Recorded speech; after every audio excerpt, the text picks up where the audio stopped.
Welcome to our channel Ayurvedachar. हम अष्टांग हृदय के 10 चैप्टर 10 भेदी अध्याय के बारे में पढ़ रहे थे। 10 भेदी अध्याय में हमने फर्स्ट पार्ट में रसों के लक्षण और उनके कर्मों के बारे में पढ़ लिया था। अब हम आगे रस गण के बारे में पढ़ेंगे। तो हर गण में कौन कौन से द्रव्य रखे गए हैं या कौन कौन से द्रव्यों में कौन कौन से रस होते हैं उसके बारे में हम पढ़ेंगे। तो मधुर गण, सबसे पहले मधुर गण में कौन कौन से द्रव्य में मधुर रस होता है उसके बारे में बताया गया। जैसे घृत में, वैसे तो इसमें बहुत सारे द्रव्य दिए हुए हैं, लेकिन मैं आपको इम्पोर्टेंट जो होंगे, जो मेन आप एग्जाम पॉइंट ऑफ व्यू से भी आपको याद रहेंगे और सेकेंड ईयर में भी आपको काम कर हेल्प करेंगे और आगे के सब्जेक्ट में भी हेल्प करेंगे, वो बता देती हूँ। और शॉर्ट में आप जब एक बार पढ़ोगे तो आपको अच्छे से समझ आ जाएगा और सेकेंड ईयर में जब आप द्रव्य गुण पढ़ोगे तब आपको ये सब चीज़ें याद हो जाएंगी। इसलिए आपको भी जैसे कि मधुर घृत का जो रस होता है वो मधुर होता है। तेल का जो होता है ना, और नॉर्मली तेल का सामान्य रूप से आप देखें तो तेल में भी मधुर और कषाय रस पाया जाता है, ठीक है। और गोल्ड, गोल्ड में हेम हेम मतलब गोल्ड में, उसमें भी मधुर रस पाया जाता है। अब आप पूछें तो गोल्ड का रस क्यों देख रहे हैं, क्योंकि क्या आयुर्वेद में रस शास्त्र करके एक सब्जेक्ट है, एक विभाग है, उसमें धातुओं से औषधियाँ बनाई जाती हैं, ठीक है।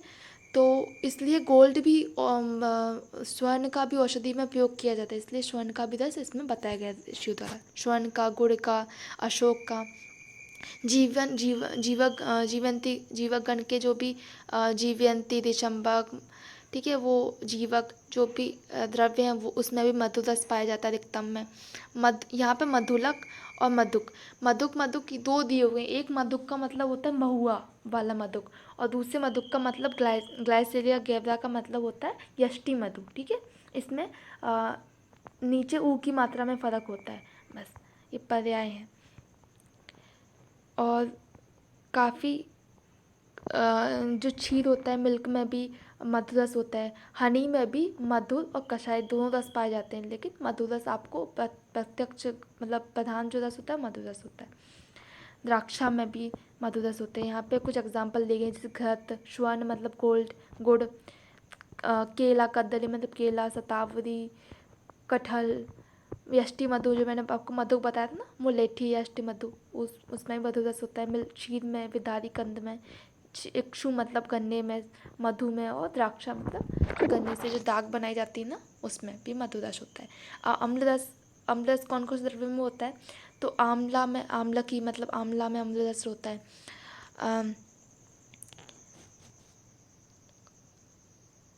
मातुलुंग और गंभारी, ये जब जो नींबू की प्रजाति, विजोरा नींबू, तो ये नींबू की प्रजातियाँ होती है, वो सभी नींबू की प्रजातियों में अम्लरस पाया जाता है। दारिम में अम्लरस पाया जाता है, और रजत सिल्वर में अम्लरस पाया जाता है। गोल्ड में क्या पाया जाता है, मधु, और सिल्वर में रजत रस पाया जाता है, ठीक है। और भी कई बताए गए, जैसे कि आंवला की यहाँ पे दिया, आम्र, आम्र मतलब कैरी से यहाँ पे बोला गया आम। मातुलुंग जो नींबू होता है वो, दधी, दारिम मतलब अनार, गुआवा, अमरूद, कपित, रजत सिल्वर, और अम्लिका मतलब इमली में अम्ल रस पाया जाता है। लवण रस देखिए तो लवण रस किन किन द्रव्यों में पाया जाता है लवण रस में, तो जो पांच लवण है ना, पंच लवण कौन कौन से, सेंधव, सौबिचल, सौबिचल को कृष्ण लवण भी बोलते हैं, बिड लवण, समुद्र लवण, और औद्भिद लवण और औमिक लवण।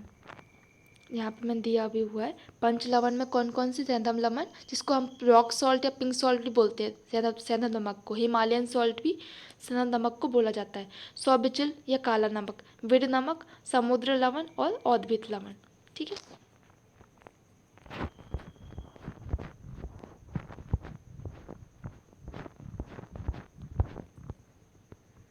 और मैं आपको एक चीज़ बताना भूल गई थी, कुछ द्रव्य हैं जिनमें अधिक रस होते हैं, मतलब समान रूप से वो समान मात्रा में ऑलमोस्ट पाए जाते हैं कुछ रस। जैसे कि यहाँ पे जो मधुर रस के गण के द्रव्य बताए गए हैं, तो उसमें क्या है कि एक रस जो प्रधान है, जैसे मधुर रस उसमें प्रधान है, तो वो द्रव्य बताए गए हैं। लेकिन कई कई द्रव्य ऐसे हैं जिनमें मतलब संयुक्त संयुक्त रूप से दो या दो से अधिक रस पाए जाते हैं, जैसे कि आम्लकी, आंवला में, हयतकी में 5 रस होते हैं। लहसुन मतलब लहसुन में भी 5 रस होते हैं। तो आंवलकी और हयतकी में कौन कौन से रस है? मधुर, अम्ल, कटु, तिक्त, कसाय। और हयतकी में भी मधुर, अम्ल, कटु, तिक्त, कसाय। ठीक है। इसमें आंवलकी का जो प्रधान रस होगा वो क्या होगा? अम्ल रस होगा। और हयतकी का प्रधान रस क्या होगा? कषाय रस होगा। लेकिन उसमें पाँचों रस पाए जाते हैं। ठीक है। और लहसुन या लहसुन में भी 5 पंच रस होते हैं। अम्ल रस को छोड़ के बाकी 5 रस पाए जाते हैं लहसुन में या लहसुन में। ठीक है। वही है, मधु में मधुर और कषाय रस पाए जाते हैं।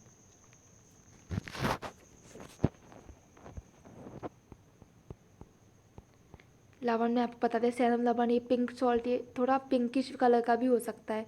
क्षार, जो लवण गण है उसमें क्षार भी आएंगे। ठीक है। क्षार और समुद्र लवण बताया गया। शीशा मतलब लेड भी आएगा लवण रस में। अब तिक्त रस, तिक्त रस में क्या क्या आएगा? पटोल, चंदन, नीम, द्विरजनी। द्विरजनी मतलब रजनी बोला जाता है आयुर्वेद में। रजनी पर्याय है हल्दी का। तो द्विहल्दी, दो हल्दी कौन कौन सी हैं? हरिद्रा और दारू हरिद्रा। दारू हरिद्रा भी एक औषधि है जिसमें जिसकी काष्ठ जो होती है पेड़ की वो हरिद्र वर्ण की या पीले रंग की होती है। उसका भी औषधि बहुत उपयोग है। गुरुचि, बृहत पंचमूल। बृहत पंचमूल में जो भी आएगा वो सब जैसे श्योनाग, बिल्व, अग्नि अग्नि अग्निमंथ, ठीक है, पाटला, तो ये सब बृहत पंचमूल में आएंगे। ठीक है। पटोल, गुरुचि, किरात, चंदन, ये चंदन की पत्ती का बताया गया है। हयद्रा, निम्ब, वशा, ऊशी, करंज, दारू हयद्रा। ये दारू हयद्रा का अच्छे से डायग्राम नहीं दिया गया लेकिन ये दारू हयद्रा है। अपामार्ग जिसे चिचटा भी बोलते हैं, और काष्य, जो काष्य धातु होती है वो, ये किस में आएंगी? तिक्त रस में। अब आगे पढ़ेंगे हम कटुवर्ग। कटुवर्ग में कौन कौन से द्रव्य आते हैं? जो कटु मतलब तीखे, जैसे मिर्ची ऐसा तीखापन होता है ना, उस वो कटु द्रव्य में आते हैं। जैसे कि काली मिर्च, हींग, मरीची मतलब काली मिर्च। इसमें एग्जाम्पल देखिए, नागर, भल्लातक, मरीची मतलब काली मिर्च, पीपली और चित्रक। जो पंचकोल है ना, पंचकोल में कौन कौन से आते हैं ये आपको याद रखना है। यहाँ पर देखिए पंचकोल लिखा भी हुआ है। तो पंचकोल आपको याद करने रहेंगे। पंचकोल में कौन कौन से आते हैं? पीपली, पीपल मूल, चव्य, चित्रक और नागर। ठीक है। नागर मतलब शुंठी, सूखी हुई अदरक। पीपल, चित्रक, चव्य। ठीक है। नागर त्रिकटु होते हैं, शुंठी, मरीची और पीपली, पल्लातक, चित्रक। काश्यवर्ग, काश्यवर्ग में एग्जाम्पल क्या क्या है? पत्या, पत्या हरितकी को बोलते हैं। हरितकी को पत्या इसलिए बोलते हैं क्योंकि हरितकी मेन पत्ती होती है, उसका कभी भी कोई साइड इफ़ेक्ट बहुत कम लोगों पे दिखता है। विभीतक, अंजन, पद्म मतलब कंबल, शिरीष, कदम्ब, देखिए अक्ष का बताया गया, उदुम्बर, मधु, मुक्ता मतलब मोती, और प्रवाल, कोरल। ठीक है। अब ये आप रसों के गण के बारे में पढ़ लिया, कौन कौन से आपको जनरल आइडिया हो गया कि कौन कौन से द्रव्यों में कौन कौन से रस होते हैं। अब एक्सेप्शंस पढ़ेंगे कि general properties of 6 taste and their exceptions. तो जनरली क्या होता है कि रस का, in general all the substance having मधु रस इंक्रीज कफ दोष। मधु रस के द्रव्य जो हैं जनरली कफ दोष को बढ़ाते हैं। लेकिन इसके एक्सेप्शन क्या क्या हैं? पुराने सालिब दाल चावल, यव, मुग्ध मतलब मूंग दाल, गोधूम मतलब गेहूँ, और हनी, और शीता मतलब यहाँ पे मिस्त्री को बोला गया, जांगल मांस भी, ये सब कफ को नहीं बढ़ाते। ठीक है।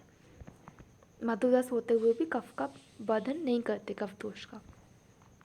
जनरली अम्लरस द्रव्य इंक्रीज पित्त। एक्सेप्शन दारिम, दारिम मतलब अनार और आंवला, ये अम्लरस होते हुए भी पित्त का वर्धन नहीं करते। आंवला त्रिदोष शामक होता है। हाँ। और सिमिलरली लवण रस द्रव्य are unwholesome to eye except सैनो लवण। लवण जो रस होते हैं वो भी अगर उनमें अधिक मात्रा में खाया जाए तो वो उष्ण होते हैं और जल का शोषण करते हैं, इसलिए वो त्वचा में रिंकल्स बढ़ाते हैं और आँखों के लिए हानिकारक होते हैं। तो इसमें बताया गया कि जो भी बाकी लवण है वो सब क्षार है वो सब आँखों के लिए हानिकारक होते हैं, लेकिन एक्सेप्शन है सैंधव लवण, क्योंकि सैंधव लवण का विधि भी शीत होता है, वो सभी लवणों में सबसे श्रेष्ठ लवण होता है। और सैंधव लवण का मेनली औषधि में भी सैंधव लवण का यूज़ किया जाता है, मैं जहाँ था आयुर्वेद में। तिक्त और कटु रस द्रव्य doesn't have aphrodisiac action in general and aggravation वात एक्सेप्ट। मतलब तिक्त और कटु रस के जो द्रव्य हैं वो जहाँ तक शुक्लनाशक होते हैं और वात की वृद्धि करते हैं, लेकिन इसकी एक्सेप्शन क्या है, अमृता। अमृता मतलब गुड़ूची और पटोल और सुंठी, पिपली और अशुन, ये सब उसके पर वो है अपवाद है कि ये तिक्त और कटु रस होते हुए भी वात का वर्धन नहीं करते और शुक्लनाशक नहीं होते। Similar drugs of कषाय रस are having शीत वीर एंड स्तंभन गुण एक्सेप्ट अभ्य। मतलब कषाय रस के भी जो द्रव्य हैं उनका वीर शीत होता है लेकिन और स्तंभक गुण का कर्म करते हैं, लेकिन इसके एक्सेप्शन है अभ्य मतलब हित की। रिलेशनशिप बिटवीन रसा वीर एंड रस गुणा। अब रस और वीर के संबंध क्या है और रस और गुण के संबंध क्या है कि रस और वीर में, ये अपने लास्ट चैप्टर था शायद उसमें भी पढ़ा होगा, मैंने बताया था। ड्रग्स हैविंग कटु अम्ल लवण रस, मतलब वही ना, कटु अम्ल लवण रस होगा तो वो किसको उष्ण गुण होगा, क्योंकि कटु में भी अग्नि महाभूत होता है, अम्ल में भी अग्नि महाभूत होता है, लवण में भी अग्नि महाभूत होता है, इसलिए वो उष्ण विधि कारक होते हैं और पित्त का वर्धन करते हैं। ठीक है, उष्ण विधि होते हैं। वेयर द तिक्त कषाय मधुरस ड्रग विल बी हैविंग शीत वीर, और जो बाकी जो 3 रस है उनका शीत वीर होता है। ठीक है, मतलब जो 3 रस जो ना पित्त को बढ़ाते हैं, कटु अम्ल लवण, वही उष्ण वीर है। ठीक है, बाकी जो शीत वीर है। अब तिक्त कटु कषाय ड्रग आर हैविंग रुक्ष गुणा। तिक्त कटु कषाय नीचे के तीनों में वायु महाभूत की प्रधानता थी, इसलिए रुक्ष गुण होते हैं और उसकी वजह से कॉन्स्टिपेशन करते हैं, मतलब मल का अवरोध करते हैं, संग।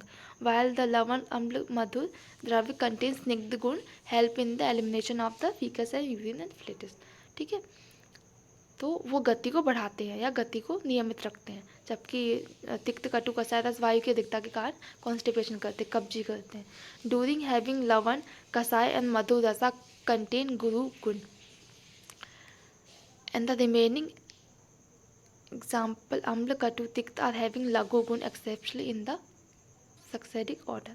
ठीक है, तो अम्ल लवण कषाय और मधुर उन ये गुरु गुण युक्त होते हैं। लवण कषाय मधुर में पृथ्वी महाभूत होती है इसलिए वो गुरु गुण युक्त हैं, बाकी में पृथ्वी महाभूत नहीं होता इसलिए वो लघु गुण युक्त होते हैं। ठीक है, अब 57 combination and 63 kind of tastes, मतलब रसों के मतलब मेनली यहाँ पे 57 लिखा है, लेकिन आप 63 माने कि 63 प्रकार के रस। ठीक है, उनके प्रकार से, तो 63 प्रकार के रस कैसे बताए गए कि देखिए, पहले मैं आपको नीचे का बता दूँ। सबसे पहले एक एक रस को अगर हम गिनेंगे अलग अलग तो कितने हुए, 6 रस हुए। ठीक है, अब अगर दो कॉम्बिनेशन में हम करेंगे, जैसे कि मधुर अम्ल, मधुर लवण, मधुर कटु, मधुर तिक्त, मधुर कषाय, और फिर उसके बाद ये खत्म हो गया। अब अम्ल से स्टार्ट कर देंगे, अम्ल लवण, अम्ल के आगे वाले रसों को संयोग करेंगे, क्योंकि मधुर और अम्ल तो हो ही गया था, तो अम्ल के आगे वाले रसों को एक एक करके मिलाते जाएंगे। ठीक है, फिर अम्ल खत्म हो जाए तो लवण के आगे के रसों को मिलाते जाएंगे, और जब लवण खत्म हो जाएगा तो कटु के आगे के रसों को मिलाते जाएंगे। ठीक है, तो ऐसे कितने कॉम्बिनेशन हो गए, 2 रसों के 15। ठीक है, अब 3 रसों का अगर कॉम्बिनेशन करें तो ऐसे ही 3 रसों के कॉम्बिनेशन से 20 हो जाएंगे। आप इसका स्क्रीनशॉट लेके आप इसको एक बार पढ़ के देखेंगे ना तो आपको समझ आ जाएगा। मैं डिटेल में यहाँ नहीं बता सकती आपको, लेकिन आप इसको पढ़ेंगे ना तो आपको समझ आ जाएगा, एक बार कोशिश करिएगा। और जब 3 रसों को मिलाने पर 20 और 4 रसों को मिला के अगर हम करेंगे तो 15 हो जाएंगे, ऐसे 15 कॉम्बिनेशंस बनेंगे। और अगर 5 रसों को मिलाएंगे तो 6 कॉम्बिनेशन बनेंगे। ठीक है, और 6 रसों को मिलाएंगे तो 1 कॉम्बिनेशन बनेगा। ठीक है, तो ऐसे इसका ये चार्ट दिया गया है ऊपर, आप देखिए। अगर हम एक रस को मिलाएंगे, जैसे ये रसों की संख्या है, तो एक रस को मिलाया तो कितने कॉम्बिनेशन हुए 6। अगर 2 रसों को मिलाया तो कितने हुए 15। यहाँ पे 15 का आप 14 और 16 के बीच में मान लीजिए कि 15, तो 15 हुए। 3 रसों का कॉम्बिनेशन होगा, 3 रसों कॉम्बिनेशन से कितने हुए 20, और 4 से कॉम्बिनेशन से फिर से 15, और 5 के कॉम्बिनेशन से 6, और 6 के कॉम्बिनेशन से 1। तो ऐसे आप गिनेंगे तो 63 प्रकार के कॉम्बिनेशंस यहाँ पे हुए। देखिए 6, 15, 20, 15, 16, अब 63 हो गए राइट। अब वहाँ पे 57 क्यों लिखा हुआ था? अगर ये कॉम्बिनेशंस की बात करें तो हम जो एक रस थे ना, सब सिंगल सिंगल जो 6 रस माने थे, फिर उनको क्यों, उनको नहीं मानना चाहिए ना हमें? अगर कॉम्बिनेशन की बात करेंगे तो इसमें संयोग का है, तो सिर्फ अलग अलग हैं, सब पृथक रस हैं 6, तो उनको अगर हम हटा दें 63 में से 6 माइनस कर दे तो 57 कॉम्बिनेशन बचेंगे। तो 57 टाइप के कॉम्बिनेशन हुए रस के, और रस के प्रकार कितने हुए तरतम भेद से, मतलब कॉम्बिनेशन के भेद से 63। ठीक है, नॉर्मली वो 63 ही पूछेगा। इननम्बरेबल कॉम्बिनेशन ऑफ टेस्ट, अब यहाँ पे लिखा कि जैसे उनके प्रकार बता दिए, कॉम्बिनेशन का गिना दिया गया, लेकिन अब यहाँ पे बोला है कि रसों का जो संयोग होता है वो असंख्य भी होता है। असंख्य कैसे होता है? तरतम भेद से। देखिए यहाँ पे बताया ते रसानु रसा अनुरसतो रस भेदात the above combination of the taste में रसा विल बी इननम्बरेबल, और if rasa and rasa and their degrees of differentiation are बिगिन टेकन इनटू कंसीडर। मतलब रसों को अगर उनके अनुरस से देखा जाए कि इस रस में कौन सा अनुरस है, फिर उसमें तरतम, इसमें ये रस ज़्यादा है, ये रस कम है, ऐसे अगर हम देखें तो बहुत सारे कॉम्बिनेशंस हो जाएंगे असंख्य, जिनको हम गिन भी नहीं सकते। मतलब हर द्रव्य में या औषधि में अलग टेस्ट होता है, हर द्रव्य में अलग टेस्ट होता है ना। वो टेस्ट क्यों होता है? क्योंकि उसमें रसों का कॉम्बिनेशन वो जो अलग होता है। तो वैसे अगर पृथ्वी के हज़ारों द्रव्यों में हज़ार अलग लाखों द्रव्यों में लाखों प्रकार के कॉम्बिनेशंस होंगे, अगर उनका गिना जाए तो वो अज्ञात असंख्य होंगे, ऐसा बताया गया यहाँ पे। Hence one must know the condition of the dosha prior to prescription of drugs, मतलब और according to select the right choice of the drug after duly considering the suitable combination of the test. मतलब यहाँ पे बताया गया कि अगर आप किसी को औषधि में अगर रसों का योग अगर सिलेक्ट करना है, तो उसका सिलेक्शन वो 200 की अवस्था से करे, कि कौन से दोष की अवस्था है, कौन इस दोष के प्रशमन में कौन सा ये काम करेगा, या ये दो दोषों की अधिकता है तो इन 2 दोषों का समन कौन से द्रव्य में अधिकता से होगा। ऐसे करके अपने युक्ति से सोच विचार करना है। सबका मतलब आचार्य सभी पूरी दुनिया के हर द्रव्य का रस नहीं बता सकते, इसलिए उन्होंने 63 प्रकार के रस कॉम्बिनेशन बताए, और बोल दिया है कि आप पे डिपेंड करता है, वैद पे डिपेंड करता है कि वो डिसीज़ को पता लगाए, उसमें कौन कौन से दोष हैं उनका पता लगाए, फिर उसके अकॉर्डिंग अपनी चिकित्सा करें, रस का प्रयोग करें और औषधि का प्रयोग करें। तो ये चैप्टर 10 चैप्टर कंप्लीट हो गया।